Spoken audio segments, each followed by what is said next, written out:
কারাগার থেকে ছাড়া পেয়েছে 7 শীর্ষ সন্ত্রাসী, যদিও নিয়ম মেনেই মুক্তি দেওয়ার দাবি কর্তৃপক্ষের।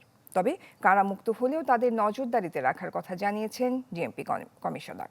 বলেন, নতুন করে কেউ অপরাধে জড়ালে নেওয়া হবে ব্যবস্থা। ফয়সাল হোসেনের রিপোর্ট।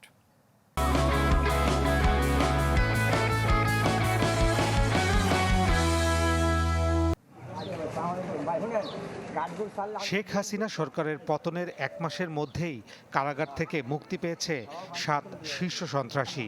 ঢাকা কেন্দ্রীয় কারাগার থেকে 3 জন আর কাশিমপুর কারাগার থেকে 4 জনের মুক্তি মিলেছে।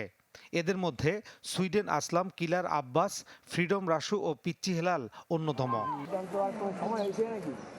সবশেষ গেল 3 সেপ্টেম্বর কাশিমপুর কারাগার থেকে মুক্তি পান শীর্ষ সন্ত্রাসী শেখ আসলাম ওরফে সুইডেন আসলাম।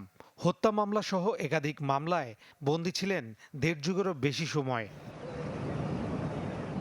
অন্তর্বর্তীকালীন সরকারের দায়িত্ব নেয়ার 4 দিনের মাথায় সবার প্রথম কাশিমপুর কারাগার থেকে ছাড়া পান সন্ত্রাসী আক্তার হোসেন।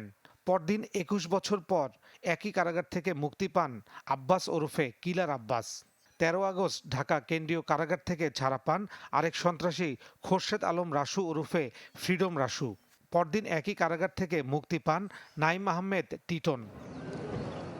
এই সন্ত্রাসীকে গেল বছরের মার্চে যশোর কারাগার থেকে ঢাকায় আনা হয়। একই কারাগার থেকে 15 আগস্ট ছাড়া পান সানজিদুল আলম ইমন। একই দিন কাশিমপুর কারাগার থেকে মুক্তি দেওয়া হয় পিচ্চি হেলালকে। পুলিশ বলছে কারামুক্ত শীর্ষ সন্ত্রাসীরা নজরদারিতে রয়েছে। নতুন করে অপরাধে জড়ালে নেওয়া হবে ব্যবস্থা।